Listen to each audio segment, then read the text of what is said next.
UFC Brazil from Rio de Janeiro this Saturday, main evented by Charles do Bronx. Charles Oliveira returns to take on Mateusz Gamrot.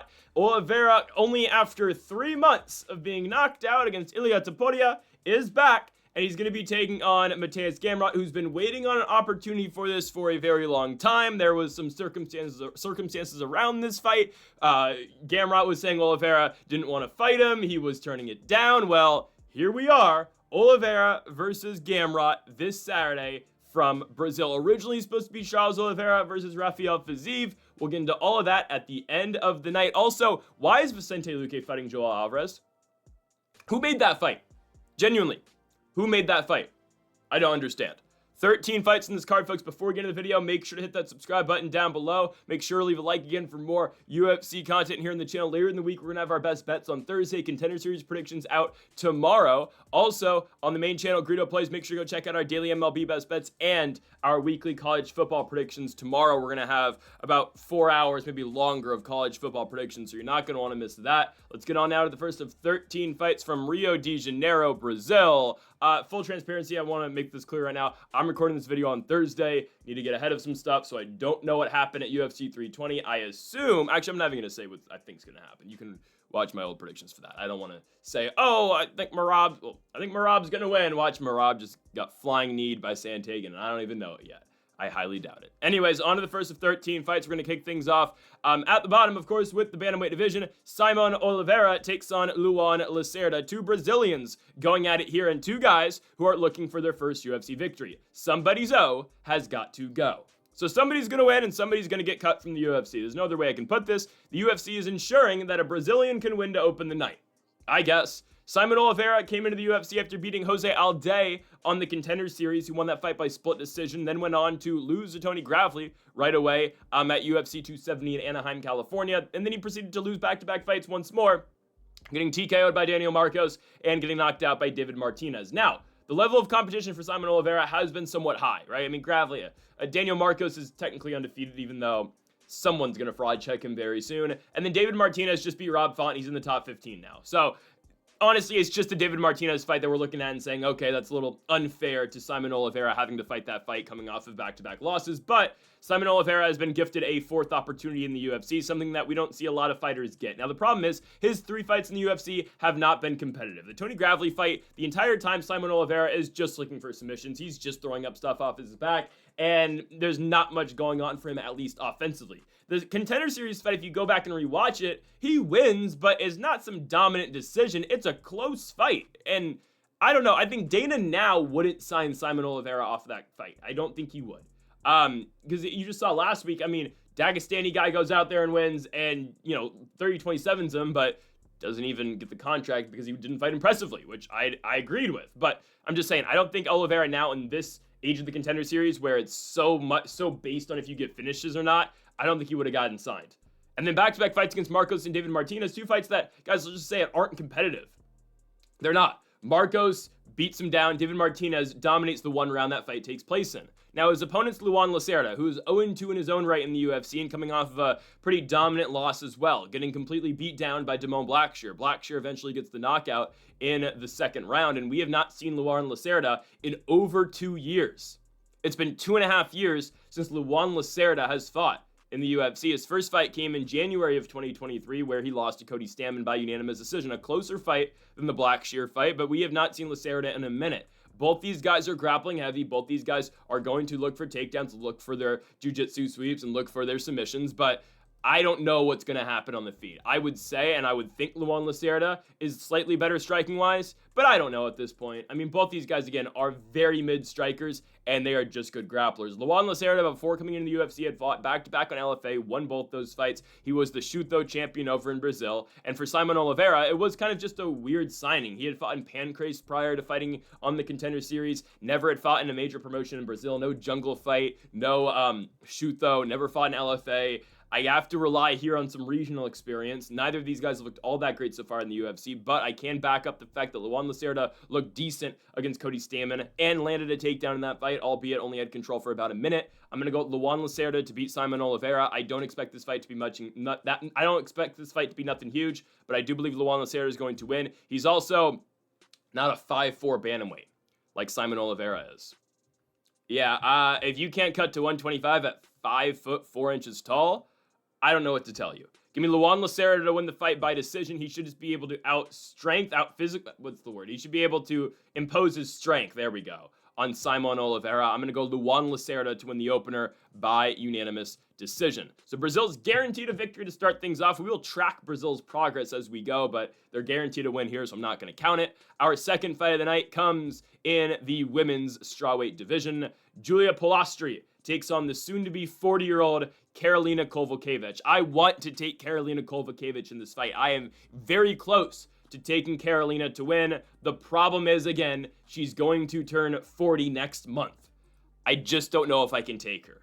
It might be Karolina's last fight in the UFC. She's coming off back-to-back L's. After her long losing streak, obviously, right, she went back, fought some lesser competition, won 4 fights in a row over Felice Herrig, against Silvana Gomez-Juarez, against Vanessa Demopoulos, and against Diana Belbizia. But then again, her last 2 fights she has lost, albeit to up-and-coming Brazilians in Yasmin Lucindo and Diniz Gomez, now putting her at 2 straight L's, and now she's taking on Julia Polastri, who I don't believe is very good. However, the fights she's had in the UFC have just been difficult. Josephine Knudsen, Knudsen's, release from the UFC was always kind of weird. She just lost to Piera Rodriguez, and she was supposed to fight in the Global Fight League against Miao Ding. Fight never happened, obviously, because the GFL folded. So I don't know what's going on with Knudsen. I would imagine we're going to see her in PFL pretty soon. Maybe probably not back in the UFC if they cut her for a reason. Anyways, Knudsen's a tough fight, and Polastri loses that by decision. She then goes on to beat Corey McKenna by close split decision, even though I don't think it's that close. I thought Polastri won. And then she went on to fight Lupe Godinez in her last fight. Godinez out-wrestled her, and Godinez won the fight. Again, though, Lupe's really good. I say it all the time how good Lupe Godinez is. She's a very active fighter. She's always in there, and she's winning fights. So, Polastri's 1-2, but it's not that bad of a 1-2 when you really look at it. And by the way, that Lupe Godinez fight, that was a short notice replacement. Godinez actually steps in on short notice to take on the lesser ranked Polastri, because originally that was supposed to be Yasmin Yayargi taking on Polastri.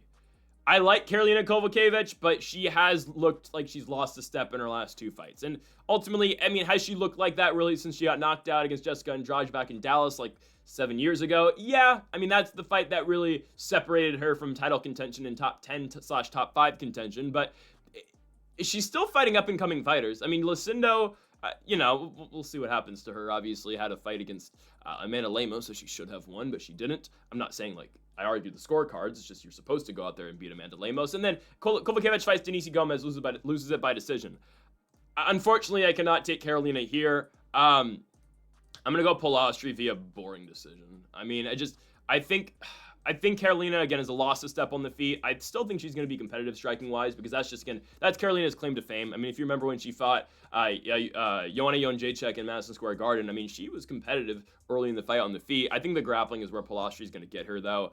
Polastri, she was on the wrong side of a grappling output against Lupe Godinez, but look at the fight that she has against Josephine Knudsen, the fight against Corey McKenna. She's fighting off takedowns. This is going to be the fight for the first time in a while where Polastri's actually going to be the aggressor with takedowns. Don't forget, again, Karolina has struggled defending takedowns in the past. Lucindo, Yang Zhanaun, I know Yang Zhanaun's very good, but Michelle Watterson.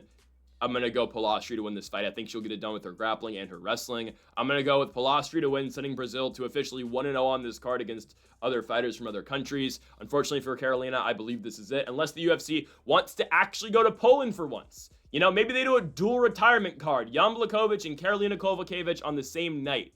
But no, if they couldn't go to Poland for Joanna Jędrzejczyk, and they couldn't do it when Jan was champion, they're not going to do it now, because we got to go to the Apex still. It is what it is. We'll see if this is it for Karolina, but I believe Julia Polastri will win this bout against Karolina Kowalkiewicz by unanimous decision. We move on now to our third fight of the night, and we go to a matchup in the heavyweight division. Why this is so low on the card, it beats me. I have no idea. I have no clue why this is so low. Because you also have a heavyweight fight later on the card, which, nothing against Vitor Petrino and Thomas Peterson, and even Jonathan Diniz, Mario Pinto, this is the best heavyweight fight you have on the card, in my opinion. Maybe Diniz, Pinto. Diniz only lost 1 fight in the UFC. Pinto's undefeated, but this certainly should be higher in the card than Petrino and Peterson. Anyways, we have Walter Walker taking on Mo Usman. Walter Walker's on a run right now, and he's on an incredible run at that. Walter Walker, 14-1 professionally, after losing his first UFC fight to Lucas Brzeski, Lucas Brzeski's only win in the UFC. Walter Walker's come back, and he's won 3 consecutive fights, all by the way of heel hook, all in the first round. I mean, it's crazy. Is it not? Dude's won 3 straight fights in the UFC, all by heel hook, and he gets it done in the first round every single time. I mean, you know what he's doing at this point. Now, the Clean Monster is the nickname, obviously, for Walter Walker. Dude's a problem at heavyweight, because most heavyweights, again, don't wrestle. However, Mo Usman can kind of wrestle. Kind of is the key. Not offensively, but in terms of a, defensive standpoint and fighting off takedowns, he's capable of doing so, is what I will say.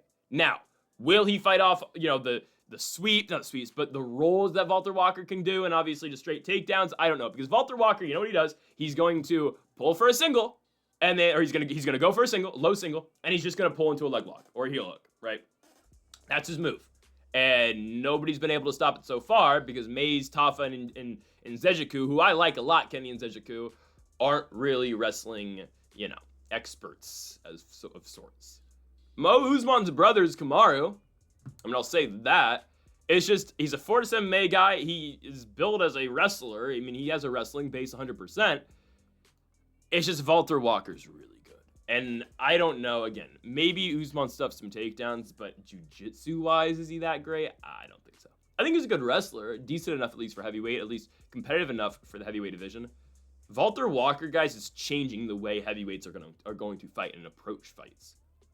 I mean, he's like, Walter Walker's of Marcus Buchetcho is actually, a good MMA fighter.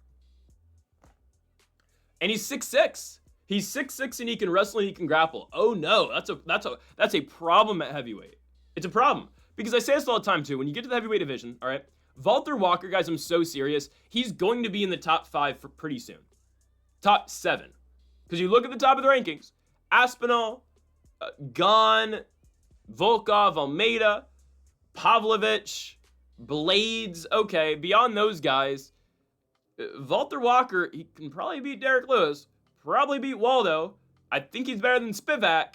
He should just be able to out-grapple these guys. And he shouldn't be fighting Mo Usman. He should be fighting top 10 fights. Mo Usman's outside of the top 15.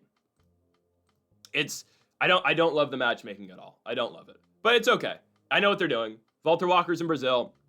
Get the guy a victory, and get the guy a submission victory at that. So if Walter Walker's been able to do it in every single fight that he's had recently, why go against it? Why go against the grain? He's been able to pick up 3 straight first-round submission victories. Why would I pick against that right now? I mean, what chance does Usman have? He's got to land a bomb on Walter Walker. And I guess we can look at Walter Walker's fight against Lucas Brzeski. It's a fight that Walker is just, in that fight, he's content with top control.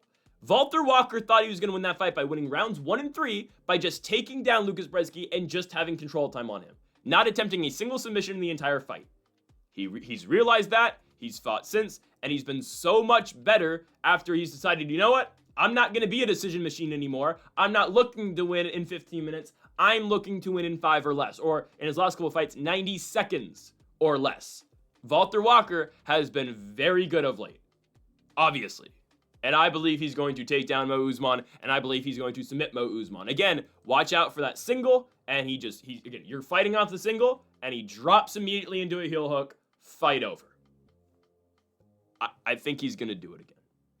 I think he's going to. And if he doesn't get the heel hook, well, his all-around jiu-jitsu game, I'm pretty confident, is better than Muhammad Usman's. So I'm going to be going with the Clean Monster, Walter Walker. He will submit Mo Usman in the very first round here from Brazil, sending the Brazilians to 2-0, even though I believe Walker is from Russia now. I believe he lives in Russia. Whatever. I know his brother lives in Ireland now. So, anyways, Walter Walker sends the Brazilians to 2-0 here in Rio. Next up, we go on to a matchup in the flyweight division. Lucas Rocha takes on Stuart Nicoll. Rocha from Brazil, 25 years of age. He is 0-1 in the UFC. Same can be said about his Australian counterpart here in Nicoll. Both these guys looking for their first UFC victory. Again, I don't know why this is higher on the card than the Mo Usman and Walter Walker fight, but that's neither here or there. Stuart Nicoll coming off of a fight where he lost pretty early first-round submission to Jesus Aguilar. Lucas Rocha coming off a loss to Clayton Carpenter, who's also on this card, in which Carpenter submitted Rocha in the second round. Okay, well, Rocha won on the Contender Series, winning via TKO. He's the guy who missed weight on the Contender Series, only for them to rebook the fight with him and Davi Bittencourt the next week, and he did get his get back, so he missed weight, and they say, you know what, all right, that's fine, just come back next week, and we'll put 6 fights on a Contender Series card, which is something they barely ever do, except they're doing it this week. I don't know why. They're just doing an extra fight on the Contender this year, but I've never been sold on Rocha. He was supposed to fight Josh Van in his first UFC fight. Van had to pull out from that fight, I believe. Or was that... Actually, that might have been Rocha. That was Rocha who pulled out of that fight. And then he loses to Clayton Carpenter. Carpenter puts him out. Second round submission victory. Rocha's getting outstruck. Carpenter takes him down, and there's really no resistance. Now, for Stuart Nicoll, fighting out of Brisbane, Queensland, Australia. He's 0-1 in the UFC. Originally was supposed to fight earlier in this year, Rhea Teixeira in Australia, which I don't think that would have gone too well for him. He fights Jesus Aguilar back in 2024, also in Australia, and he immediately gets taken down and subbed. So what the hell did we expect in this fight, guys? 2 guys who both got subbed really early and both didn't show much to offer. Nicoll gets submitted in 2 minutes. Rocha gets submitted in 7 minutes. Oh boy. I mean, now, okay, we got to look at what they did outside the UFC. Nicoll gets signed to the UFC because he's Australian. That's the only reason. Let's just be honest here, okay? He gets signed because, we need to fill a spot at 305. We need more Australians in the card. All right, you're 7-0, you're 8-0. All right, welcome to the UFC. That's what they did with Stuart Nicoll. And he goes in to fight Aguilar, obviously, and he gets subbed right away. Aguilar pulls for the gilly. Nicoll gets the takedown, obviously, and then Aguilar pulls for the gilly and subs him. Which, here's the thing. That alone, that takedown alone, it might be the reason I take Stuart Nicoll. I don't know. Lucas Rocha, there's nothing he offers in that fight against Carpenter. I will say maybe his striking game is better than Stuart Nicoll's. Maybe. But I mean, he just gets taken down multiple times. Carpenter just submits him really quickly. He did knock out Davi Bittencourt on the Contender. I'll tell you what I think this fight's going to be. I believe Rocha is going to be the much more willing striker. I believe Nicoll's going to be the much more willing grappler. Okay. Fights in Brazil. It's close. It's going to go to Rocha. Rocha is at home. Okay. I don't know where he's from. Cody Amazonas. He's from the Amazonas, Brazil. I don't know where that is in Brazil. I'm looking it up right now. I don't know. Again, I don't even know where Rio is, so it's probably not going to help. This is like in the middle of nowhere. How do you train here? He's legitimately from the middle of the Amazon. What? Sorry, guys. I don't know much about Brazil. I've never been to Brazil. I don't think Rio's in the middle of the Amazon. Okay, so he's in the same country. He's not even close to Rio, but it's fine. I don't know much about Rio other than the fact that the cool Christ the Redeemer statue's there. Nicoll's got to come all the way from Australia. Okay. Rocha in Brazil, and here's my thing about Rocha too. Okay. His striking is better than Nicoll's in my opinion. We've seen it on the Contender. Nicoll came out of absolute nowhere. Now, if he's able to get a takedown, might be in trouble. But I don't think either of these guys' grappling games are too great. Again, Nicoll showed some promise early in that fight. He immediately gets the takedown against Aguilar. But Aguilar is more than willing, though, to give him the takedown because he immediately, again, immediately jumps the gilly. I'm going to go with the Rocha. He's at home. Fight's closed. Brazilian judges, just give it to Rocha. Yeah, all right. Brazil's 4-0. 3-0. But, I mean, 4-0 if you include the Brazil versus Brazil fight, because somebody's got to win. I'm going to go hesitantly Lucas Rocha. I wouldn't bet this fight. And unless I get a better read on this later in the week, I probably won't put it on the best bets, even though I love fights at close to even money and close to pick'ems, but I don't know. These are 2 guys who have not literally done anything so far in the UFC, and we just don't know anything about them just yet. After Saturday, we will. But that's too late, obviously. So I'm going to go Lucas Rocha to win the fight by decision. I'm at a loss, honestly, in this one. I think Rocha should win. I think his striking should take him to victory, but we shall see. Again, everything we've seen out of Rocha outside the UFC does show a pretty decent striking game, so that's what I think that's what we should come to expect here. And he's in Brazil, so he's at home. 3-0 for the Brazilians. Next up, we go to this fight. Irina Alekseeva, Russian Ronda. Nothing like Ronda Rousey, but it's okay. Irina Alekseeva takes on the UFC debuting fighter Bia Mesquita. Mesquita, full name is Beatriz Mesquita, but she goes by Bia, so That's what we're going to call her. Reigning LFA bantamweight champion went out there and beat Sierra Dinwoody by second round TKO. Mesquita has really good grappling. Now, her striking game, we'll see. That's where I'll put that right away, okay? We'll see what her striking game is. But this is a, ADCC grappler, Abu Dhabi super fight grappler. Like, that's just what she does. She is a, world jiu-jitsu champion, is Bia Mesquita, but she lost a grappling match to Juliana Miller at one point in time. Seriously? I mean, she beat Jenna Bishop in a grappling match once upon a time. Whatever. She's coming off a UFC Fight Pass Invitational grappling win over Misha Tate. Cool. I don't think Irina Alekseeva is ready for this. Now, we've seen a BJJ fighter from Brazil recently fight in the UFC and make their UFC debut, and that's obviously Marcus Buchecha, who comes into the UFC and instead of, doing what he did on the regionals, in one championship and submit guys, he comes in and he's just another fat heavyweight and loses to Martin Buday. Now, this is women's bantamweight. This is not, obviously, fat heavyweights. Bia Mesquita, I'd be very shocked if she doesn't win here. I would be. Now, obviously, Vegas expects her to win. She's a minus 625 favorite against Alekseeva. But it comes down to the fact that Alekseeva is just not that good. I'm sorry. She's 1-2 in the UFC. She does have a submission victory over Stephanie Egger, where she goes out there and does her long-ass, robot dance after she wins the fight. That was really odd. But she wins it in the Apex. She does her whole dance in front of absolutely nobody because it's a damn warehouse. And then back-to-back fights for her since. She loses to Melissa Mullins. The fight where she actually dropped Melissa Mullins, but she loses it by decision. And then a fight against Claudia Segula, where she just gets outstruck the entire fight and she can't get the fight down. I don't even know if we can say Alekseeva's got a really good grappling game. Now, they want us to believe that because of her nickname of Russian Ronda, but come on now. No, all right? Nowhere. I don't watch Irina Alekseeva and say, you know what, she looks like Ronda Rousey. No. She's met with a really good grappler here, training out of ATT and Bia Mesquita. Do I think the odds are absolutely insane? 100%. A fighter making their UFC debut, especially a fighter who is a primarily BJJ fighter, because we've just seen this before, should not be a minus 625 favorite in their UFC debut. Straight up. Shouldn't be. Now, do I think she's going to win? I believe so. But she should not be this big of a favorite. Because who knows what she is on the feet. Now, is Irina Alekseeva a pretty good, is she a good striker? Not really. I'm not overly concerned about, Alekseeva going out there and, knocking anybody out, but it might be better than Bia Mesquita's because, again, she's looked all right striking-wise in LFA fights, but you know how low-level LFA fights can get sometimes, even LFA championship fights. So, not hesitantly, I mean, I'm pretty set on this pick. It's just, who knows what's going to happen. I'm going to go Bia Mesquita to win. Mesquita should be able to get a takedown, I would hope. And I think once she gets the takedown, the submission should be there. So I'm hoping, again, and the UFC's hoping as well, they don't care about Irina Alekseeva, who's 35 years of age, and, Mesquita's 34, but they're doing this fight for a reason. In Brazil, they want Mesquita to win, and I want Mesquita to win, because we're picking her, obviously. First round submission for Bia Mesquita. Some bantamweights, too, don't know how to grapple. I don't want to call it the heavyweight version of women's MMA because it's not, but some of these fighters are so low level, it's crazy. Give me Bia Mesquita to win the fight by first round submission. She actually has grappling. Well, that's all she does. And if she's just able to get one takedown, I'd be very shocked if she did not find the way to the submission.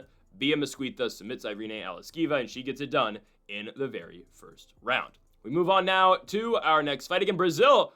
4-0. Viva la Brasilia. Next up. They say that from Mexico, don't they? Oh my goodness. I apologize. Next fight, we move on to the heavyweight division. Vitor Petrino gets another bout here at 265 as he takes on Thomas Peterson. Peterson, obviously, from St. Paul, Minnesota. Farmington, Minnesota. Is 2-2 in the UFC, coming off a victory over Don'Tale Mayes in a uneventful bout that he wins, I'll say, in Des Moines, Iowa. Vitor Petrino moves up to the heavyweight division because he realized, all right, light heavyweight, there's actually guys who know how to fight at light heavyweight. If I go to heavyweight, all these guys kind of suck, so why don't more light heavyweights do this? It's a method at this point. Now, Thomas Peterson I wouldn't call just a straight-up fat heavyweight who's unathletic and can't fight because there are those type of fighters. I don't want to call Thomas Peterson that. However, I'd be pretty surprised if Petrino doesn't beat him. Guys, the Brazilians have kind of actually been put in a very good spot on this card. They've been put in a lot of very, good, situations and favorable matchups. Can Thomas Peterson land blow for blow with Vitor Petrino? No, he can't. I mean, this is all going to come down to if Vitor Petrino can stuff the takedowns out of Thomas Peterson. Because that's what Peterson's best at. We saw him actually out-wrestle Mo Usman in the Apex way back when in 2024. His last fight against Almeida, again, it was a horrible, boring fight. Nothing happens, but what happens in it? Okay, it's because Peterson's taking down Almeida, and Mays can't get back up. Guys, Almeida lands 3 significant strikes in 15 minutes. He legitimately lands 1 per round because he lands 1 strike before he gets taken down in every single round against Thomas Peterson. Again, one of the worst fights you're ever going to watch. It's a 30-25 for Thomas Peterson, and probably should have been 30-24. First round, Thomas Peterson also lands 1 strike. Yeah, this is low-level heavyweight fighting. So what the UFC is doing in this bout, they're telling Thomas Peterson, all right, your fight sucked. It was horrible. Go to Brazil and fight a guy who's coming up from light heavyweight these guys have seen a lot of success coming up to 265 and get knocked out is essentially what's happening here. That's the move here. Vitor Petrino, I know he lost back-to-back fights to end his light heavyweight career. He lost to Anthony Smith in Brazil. Last time he fought in Brazil, yeah. You're a disgrace to Brazil. I'm still picking him to win, but whatever. And then he loses to Dustin Jacoby, gets knocked out in the 3rd round. Well, he goes at heavyweight, and all of a sudden now he's a killer because he beats Austin Lane by first-round submission. His first-round victory in the Ultimate Fighting Championship. Again, guys at light heavyweight, they go to heavyweight and think, oh, okay, these guys hit hard, but they go up there and they say, oh, well, these guys are slow. They kind of hit harder than the 205-pounders, but they're not going to throw out the same output that 205-pounders are going to throw. This is a walk in the park. Because ultimately, that's what heavyweight MMA is, guys. I don't want to be harsh. And yes, marquee heavyweight fights are fun fights. They're great. Heavyweight division is as bad as it's ever been. And I'm not completely putting that on Peterson, but Vitor Petrino can stuff takedowns from Thomas Peterson, he's going to knock him out. And I admire, or I appreciate what Thomas Peterson's trying to do. He's going to do exactly what Hoket's going to come into the UFC and try to do, and that's just wrestle guys, because most of you are unathletic, you aren't athletes. Like Thomas Peterson at least is an athlete, but he is very one-dimensional, and he has shown his striking game is not the best. So if Vitor Petrino, if he just keeps the fight standing, he's going to win. Oh, by the way, fights in Brazil. He's at his home country. Again, Brazil's massive, but he's at home, and I believe Vitor Petrino is going to win. So I'm going to go Vitor Petrino by first-round knockout here. Just stylistically, I believe it's a difficult matchup for Thomas to train Peterson, and I think Petrino's going to be able to get it done. I've liked what we've seen so far of him at heavyweight. I mean, I know it's 1 fight, but he immediately goes up there, takes down Austin Lane, and gets the submission. Very different type of fight this time around, obviously, because it's going to be a striking battle for him. At least he's going to want the fight on the feet compared to Peterson on the ground, but that's okay. I think Petrino's able to adapt, and I believe Vitor Petrino is going to win this fight by first-round knockout. Just don't lose a fight like you did to Anthony Smith in Brazil, okay? You got to be better this time around in your country, right? I hope. Next up, we go. So Brazil's what, 5-0 now? Holy crap. We got Brazil at 5-0, and again, with the Simon Oliveira victory, they're technically 6-0. Man, oh man. Next up, we go to the flyweight division. Filho takes on Clayton Carpenter. Can the Brazilians stay undefeated? Well, Clayton Carpenter is actually very good. He just doesn't fight as much as he should. Clayton Carpenter in 3 years in the UFC has 3 fights. A win in February of 2023 is where he made his UFC debut, beating Juan Camilo Ronderos, who I don't know how Juan Camilo Ronderos ever made the UFC, but that's neither here or there. He had 2 fights and then got cut. Now he's fighting in the Tough Enough promotion. Awesome. Carpenter then goes out and beats Lucas Rocha, who we talked about earlier, and then loses to Tagir Ulanbekov. Well, Ulanbekov's just kind of a step up, and Ulanbekov's going to fight Kyoji Horiguchi, who's obviously coming from Ryzen and coming from Japan as their champion and coming to the UFC, and that's who Tagir Ulanbekov is fighting first, which, by the way, is nasty matchmaking by the UFC, just because you couldn't have given Horiguchi a bigger name and easier name, because Tagir's good and nobody knows who he is. Anyways, Carpenter loses to Tagir Ulanbekov. A very competitive fight. Carpenter's, wrestling with him, but ultimately I think Ulanbekov wins it 3-0. I know one judge gave Carpenter a round. I thought it was a 3-0 for Ulanbekov, but here's the thing though. That's a competitive 30-27. Carpenter's win over Lucas Rocha, again, domination. Win over Juan Camilo Ronderos, domination. So, really good wrestler with really good grappling, taking on another guy who has good wrestling and good grappling. I mean, it's a mirror match here with Filho, who is kind of just a Brazilian version of Clayton Carpenter. Jafel Field's last fight is so awful.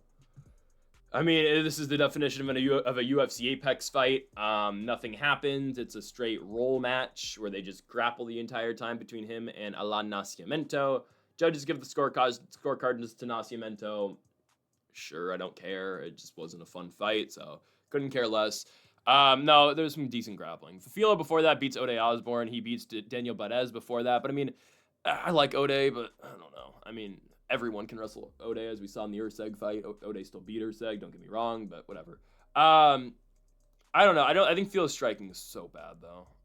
Because we just don't see him in those striking exchanges. I guess he won in the Contender Series via knockout, but we have not seen it since. And he's just like, he's not a very willing striker either.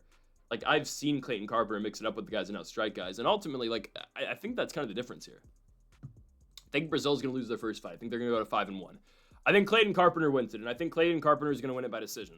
Just because, again, both these guys do exactly the same thing. It's just, I believe Carpenter's better striking-wise. Grappling-wise, I believe they're kind of even, personally.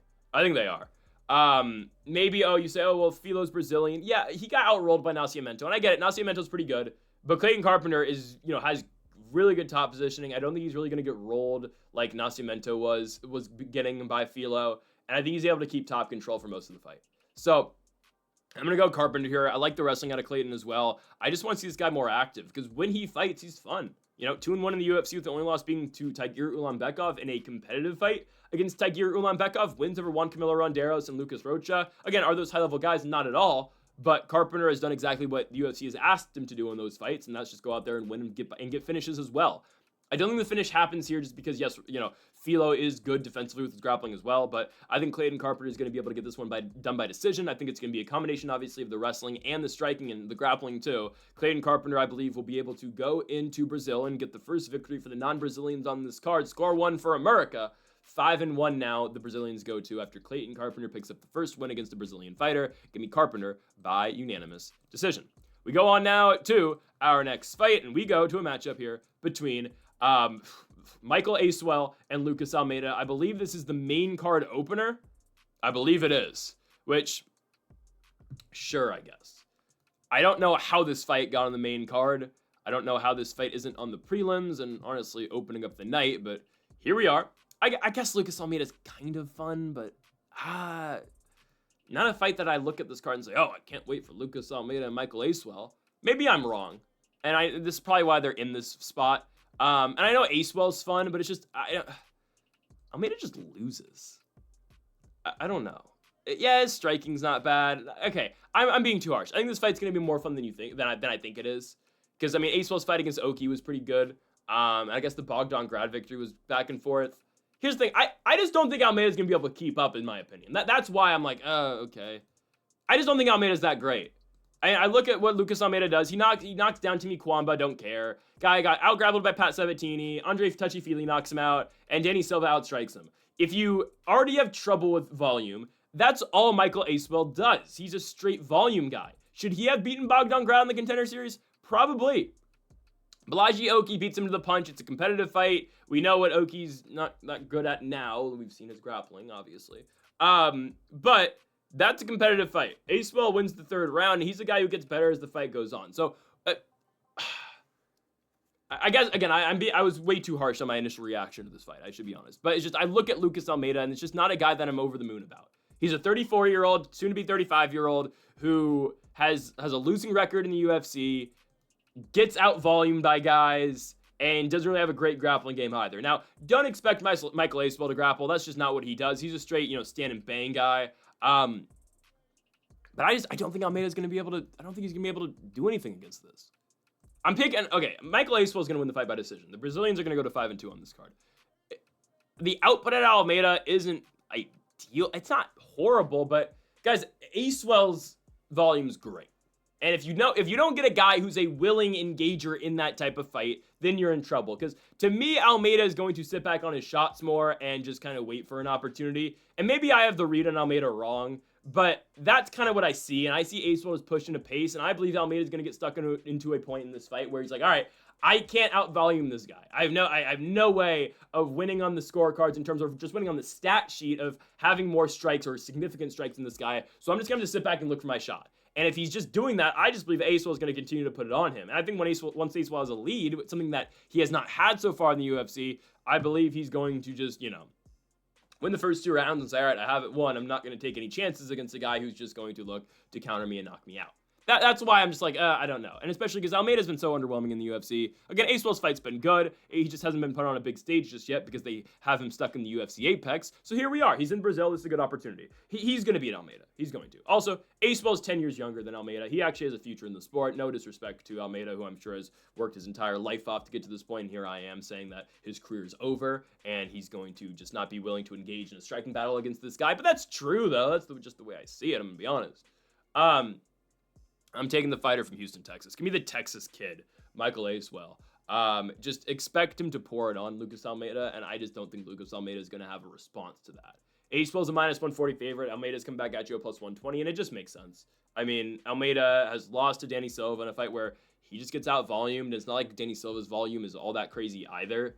It's just there's points in fights where Lucas Almeida is just hesitant to pull the trigger, and especially early in bouts as well. I think if Aswell gets out to a really good start, I just don't think Almeida's going to have an answer late because when you drop the first 2 rounds, then you're going to be headhunting in the third.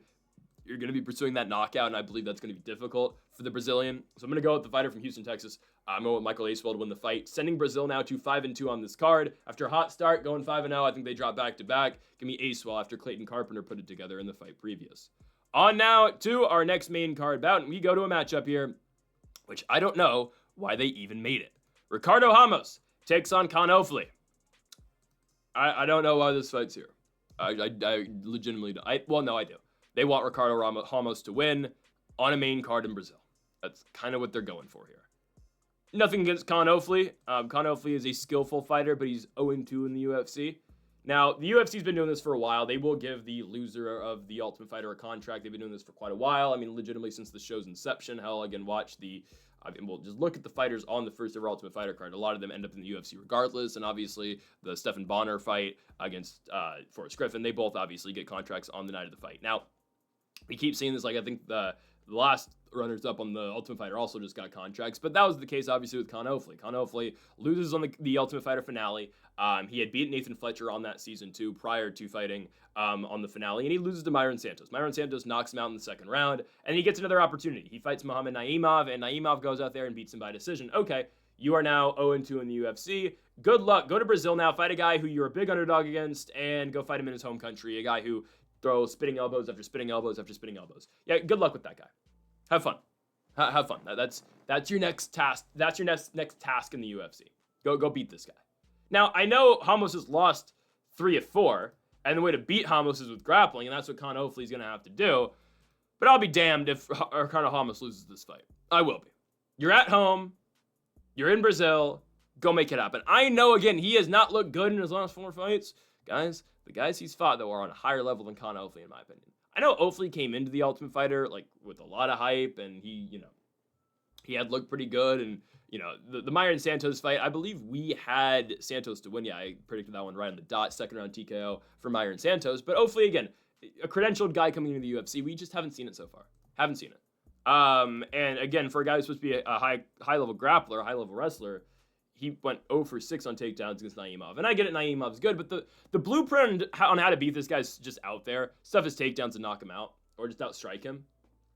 I mean, it's that is legitimately, that is the game plan. What does Ricardo Ramos look to do in every single fight that he has? If he's a better wrestler, he'll go to it.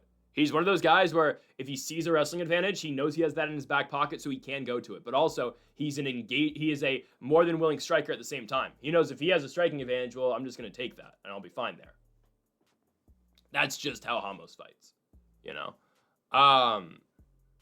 There is a potential of Ramos knocking him out. By the way, I don't know how Ramos beat Josh Kalibao. I don't know how they gave that decision to him. It's still a weird one to me. But it's fine. Those in Australia too.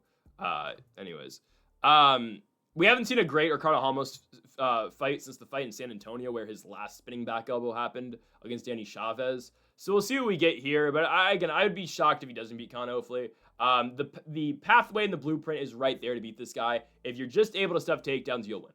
If you stuff his takedown, if you stuff his takedowns here, he's gonna win. Because Ofli has not been great striking wise in the UFC. Myron Santos had a huge advantage over him on the feet.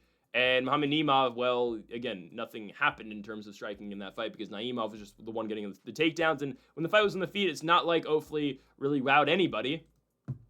Naimov was beating him striking-wise. Kind of. It was competitive. But that, again, that's not where that fight was centered around. That fight, obviously, was much centered around the grappling. So I'm going to go Ricardo Ramos here. He's, again, fights in Brazil. He's from Brazil. It just makes sense that he would go out here and win this fight. I think if Ricardo Ramos believes he has a wrestling advantage, he's going to take it. And if he believes he can out-grapple him, he's going to take this.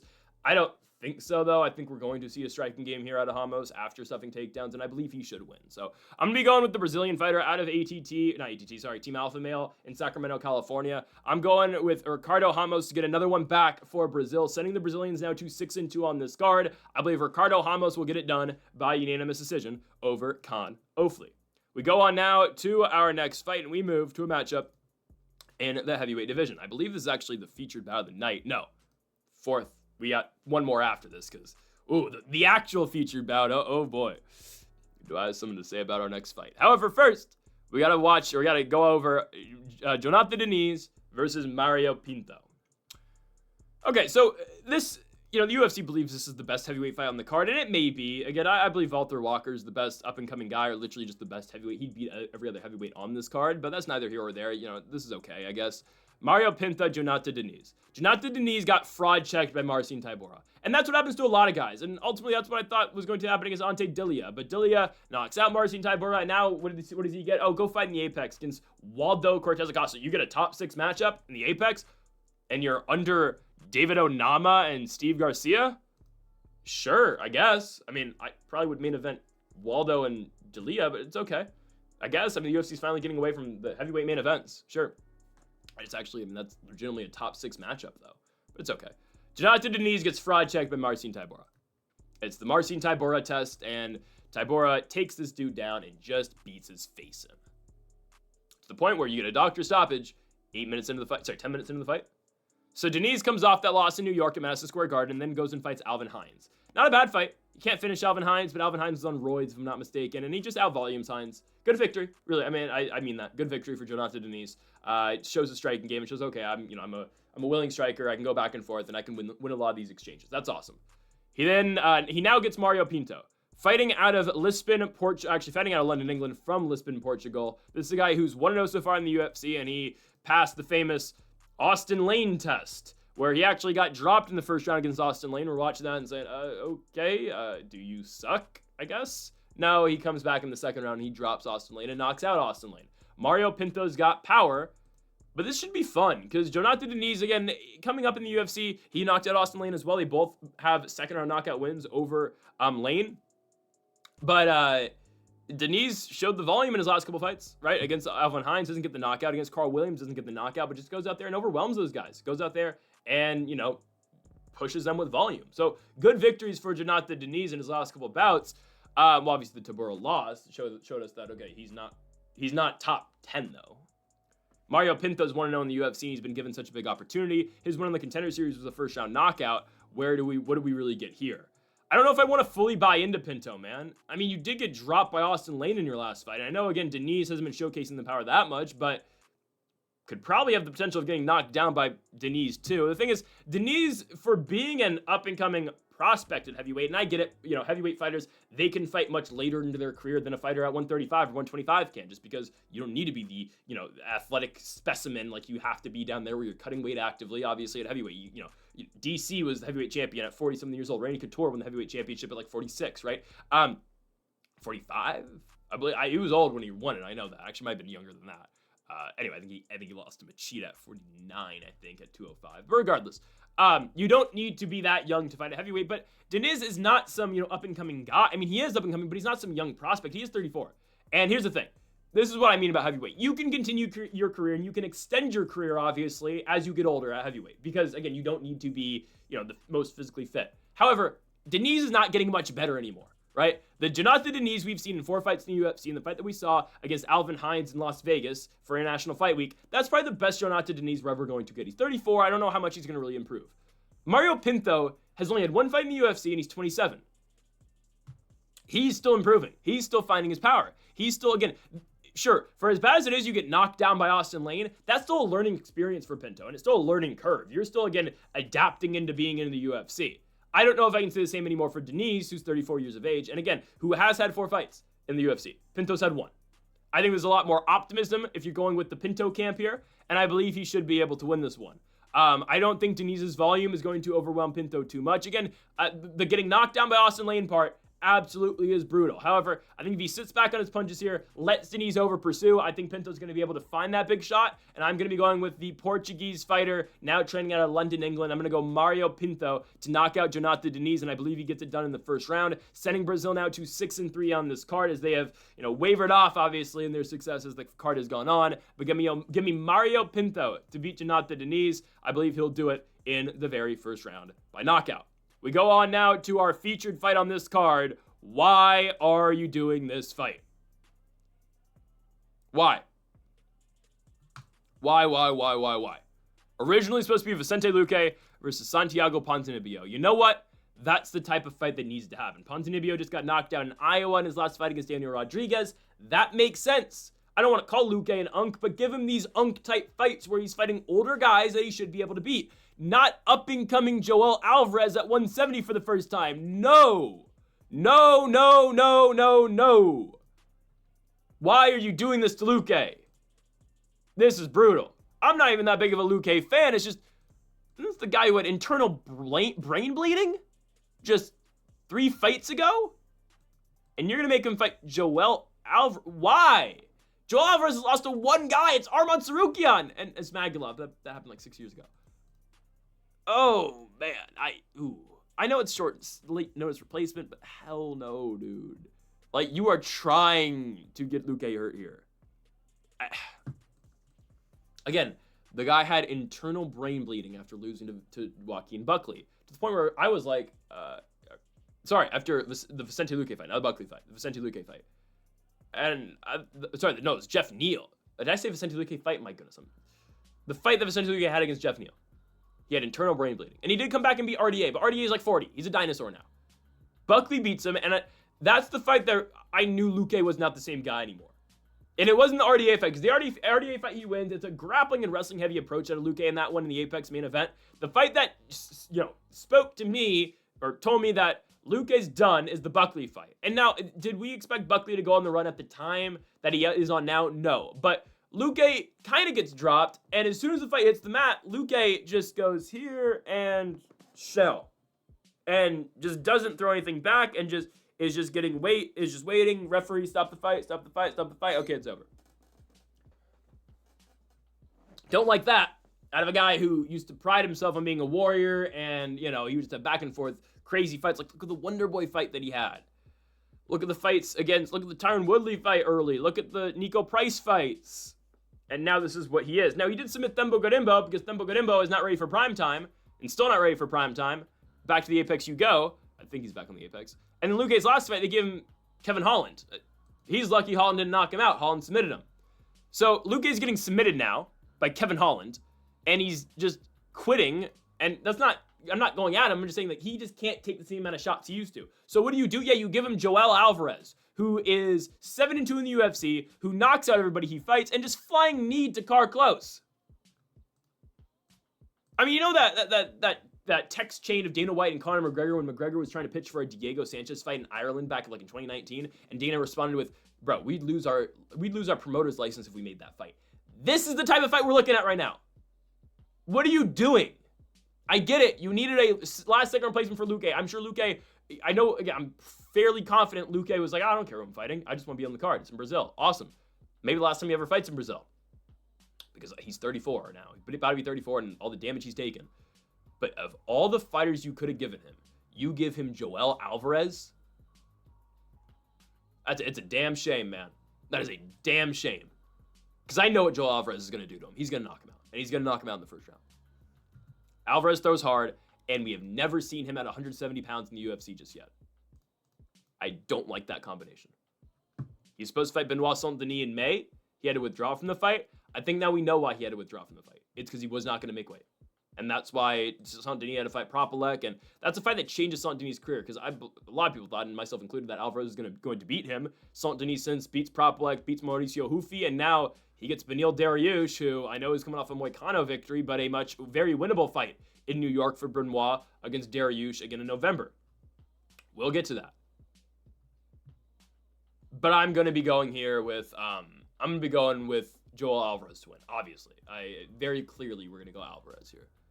I don't like a soon-to-be 34-year-old Vicente Luque, off of all the damage he's taken, having to fight a fight like this against a guy who does throw so hard and does hit so hard, and a guy who's on a run and coming up to welterweight for the very first time. And we kind of knew it was a matter of time, though, for Alvarez. I mean, he's 6'3". You can only be 155 pounds at 6 foot 3 inches tall for so long. And obviously now Alvarez has finally made that move. And it was a move that absolutely needed to be made. The UFC is now going to do it and build Joel Alvarez at welterweight off of the name of Vicente Luque. And it's a damn shame. I just hope Luque doesn't get seriously injured. But obviously, yes, we're going to go with El Phenomeno, Joel Alvarez, to beat Vicente Luque by first round, sending the Brazilians now to 6-4 on this card after Brazil loses to Spain and Joel Alvarez here. Let's go to our next fight. America versus Brazil. Montel Jackson versus Deiveson Figueiredo. Potential passing of the torch here. I'm not trying to say that Montel Jackson fights like Deiveson Figueiredo. No. I do believe, though, like this, I'm going to say it outright. This is not going to go well for Deiveson. It's not. I've been high on Montel Jackson for a very long time. And for the longest time with Montel Jackson, it's just been, okay, if he can get him back in the octagon, if he can stay active, he's going to eventually make his run. If he can just be active. He has never really been active until now. Second fight of 2025, he beats the undefeated Daniel Marcos, who, again, wait, I might have said earlier Daniel Marcos was still undefeated. I may have said that. That's my apologies. Montel Jackson finally ends the undefeated run, obviously, of Daniel Marcos. And he's now 15-2 and 9-2 in the UFC.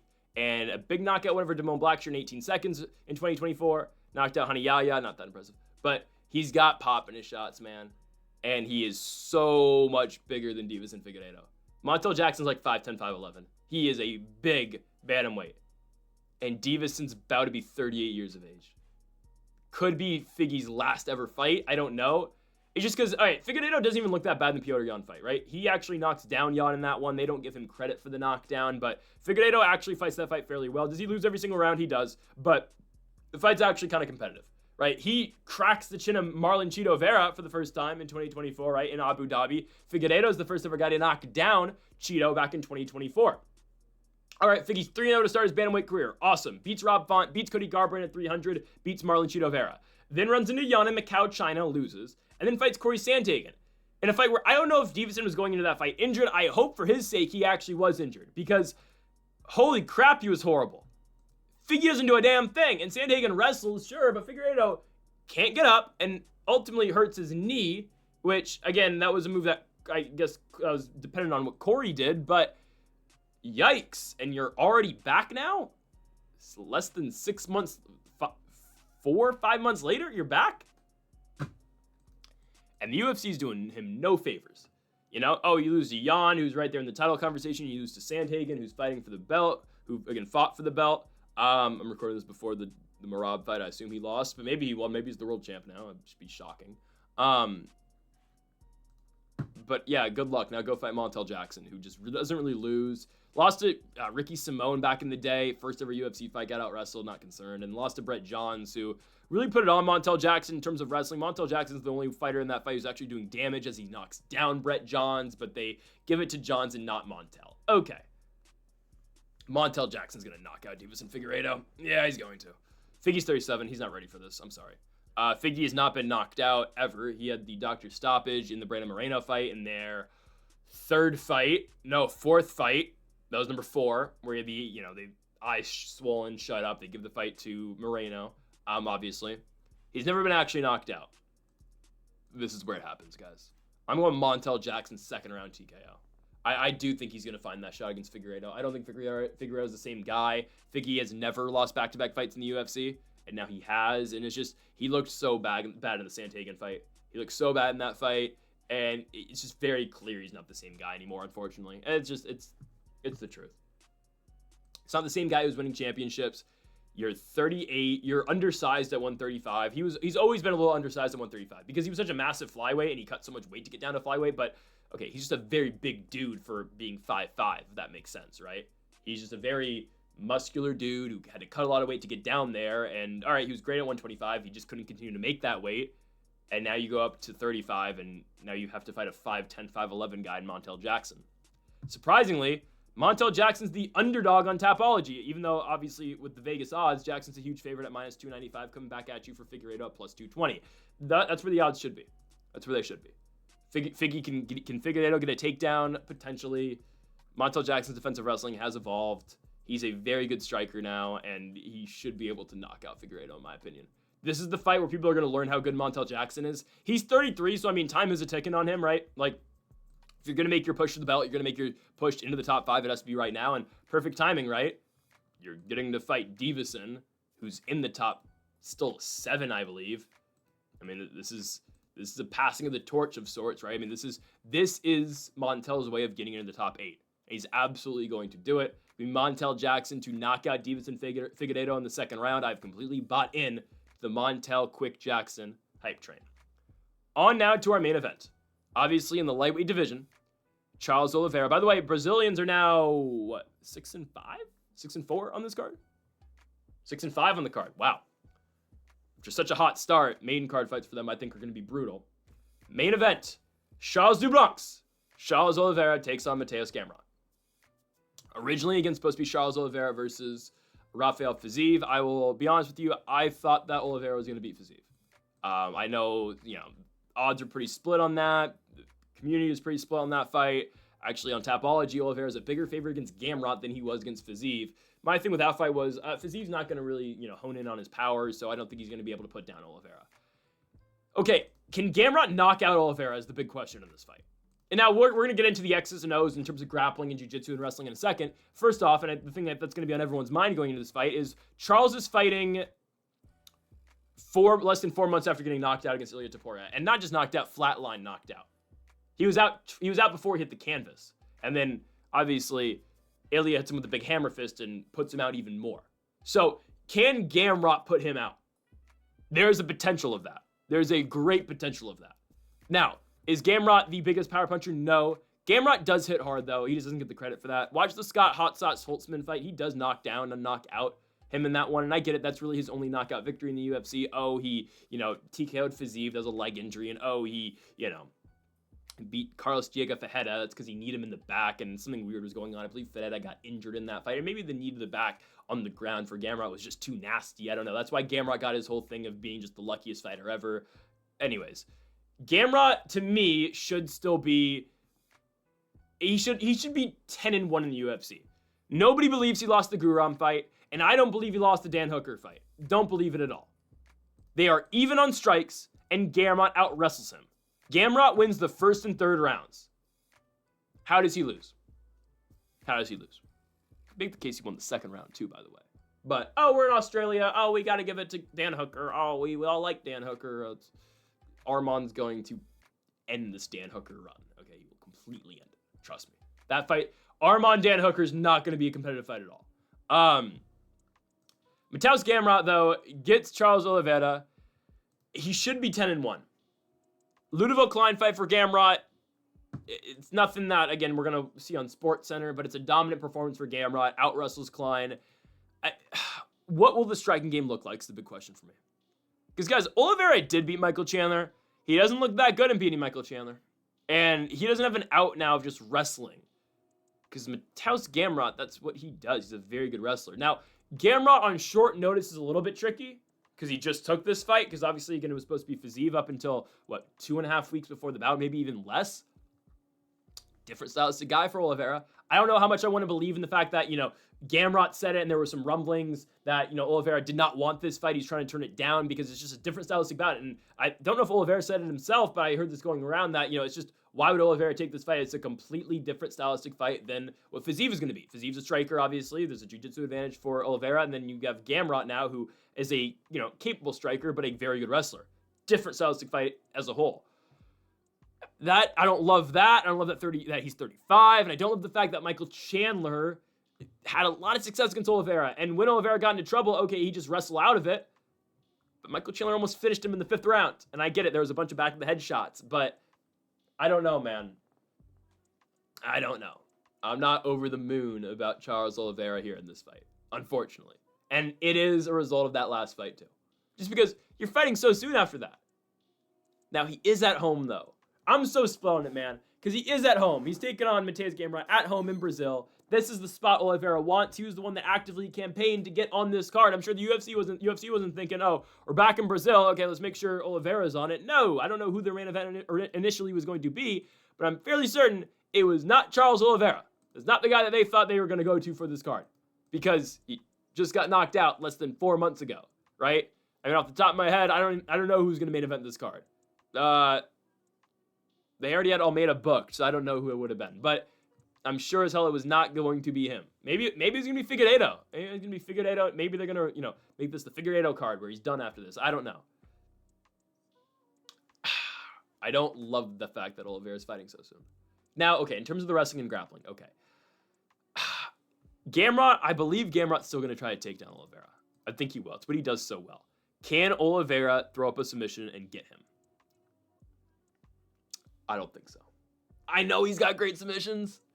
I think Charles' best chance to win this fight is actually knocking down Gamrot and then getting the submission that way. Gamrot's just so good, man. He is. And he doesn't get credit for being so good because, oh, he's not entertaining. Oh, he's not, The guy is a win over Arman Tsarukyan. Arman's got 1 loss. Ever. Or, sorry, 2. Islam. But he's got 1 loss since becoming a real contender. That 1 loss is to Mateusz Gamrot. I know, again, did he get lucky in the Jalen Turner fight? Did he get lucky in the Fiziev fight? Maybe. But those are wins. And he just continues to win. Oliveira's shot, to me, though, is with knocking down Gamrot and following it up with a submission. Because we have seen Gamrot against a guy, very comparable fight in Beneil Dariush, where Gamrot tries for takedowns, can't get it the entire fight. Dariush fights them off, knocks down Gamrot late in the bout, and ultimately wins the decision because Gamrot isn't able to do enough damage with the top control that he does have, again, via the takedowns. Yeah, I don't think Oliveira's winning. Guys, I came into this video very split and leaning Oliveira, but I think I've talked myself out of taking Charles. And I was gonna go Oliveira. It's in Brazil, short notice for Gamrot. But as I think about this fight and as I've looked deeper into the fight, I don't know how I can take Oliveira to beat Gamrot. Just straight up. Not even the fact the chin issue's a thing, but here's another thing too. Okay. Oliveira, again, my belief is I don't think he can take down Gamrot. And why would Gamrot let him take him down, right? Gamrot, if anything, wants top control. That's what he's going to be fighting for the entire fight. And I think he's going to get it because I think he's going to be able to take Charles down. Okay. Charles' best chance of getting in a position where he can submit Gamrot is through knocking down Gamrot. I get it. His striking is probably, I can argue, is maybe better than Gamrot's. But now there's the fear. You just got knocked out cold for the first time ever. You just got put out completely cold just less than 4 months ago. And how much of an engaging and willing striker are you going to be against Mateusz Gamrot now? That's a big factor to me. It's a huge factor. How willing is he going to be in those striking exchanges? I don't know. And it's also a question, what are you going to be after just getting knocked out less than 4 months ago? Gamrot's been chasing this opportunity for his entire life. Entire life. Third ever main event for Gamrot. First in front of a crowd, since he fought back in KSW, right? With his grand entrances in Poland. He's been chasing this his entire career. And he finally gets it. And he gets the guy he's been wanting for quite a bit in Oliveira. Guys, since Gamrot's entered the UFC, Charles Oliveira's been the guy. He's been the champion. This is the fight he's always wanted. When he got closest to the belt, when he fought Dariush, that card was main evented by Oliveira and Makhachev for the championship. And Oliveira was the champion, or technically it was vacant. But you knew who the champion really was. The champion has a name. It's Charles Oliveira, right? I think Gamrot's beating Oliveira. I hate to say it, but I believe Gamrot's going to walk into Brazil and win this fight. Is it on short notice? Yes. Gamrot's been training. There's clips like he has been training at ATT this entire time. He's been preparing and he's been keeping himself ready for an opportunity like this. I mean, the opportunity could not have been more perfect for Mateusz Gamrot than this one. And the fact that Oliveira has to switch his opponent's last second and it's just a complete stylistic change, I don't love. You're 35 now. Yeah, is Gamrot 34? Sure, but you're 35 and you just got knocked out, and I just don't like it. I'm going to go with Mateusz Gamrot from Poland. I believe Gamrot's going to win the fight, and I believe he's going to win this fight by decision. I don't think Gamrot's going to knock out Oliveira. I don't think he's got the power to do it. I know, again, he's a decent striker, but to me, it's going to be the hesitancy out of Oliveira on the feet. I think the pure wrestling out of Gamrot, that's just going to give Charles a lot of problems. Can Gamrot, again, or can Oliveira 100% throw up something off his back and submit Gamrot? There's always the potential for that. I believe Gamrot's too good for that, and I do believe, again, Mateusz Gamrot is a lot better than you think he is, and a lot better than the public gives him credit for being. He should have beaten Dan Hooker. He obviously should have beaten Guram. He should be 10-1 in the UFC right now, and I believe he's going to beat Charles do Bronx by unanimous decision. I hate to say it. I like Charles a lot, but I got to go with Gamrot to win this one by unanimous decision. Folks, thank y'all for watching our UFC Rio predictions, again, with Charles Oliveira and Mateusz Gamrot in the main event. If you have not yet, though, make sure to hit that subscribe button down below for more. Make sure to leave a like. If you did enjoy the video, make sure to comment if you do disagree with any of the picks. We'll be back next week for our UFC Vancouver, British Columbia full card predictions. Reina de Ritter and Brendan Allen in the main event, and also join us later in the week or tomorrow for the Contender Series predictions, and later in the week for our UFC Rio best bets as well. Folks, thank y'all for watching. Make sure to hit that subscribe button down below for more, and Mamba forever.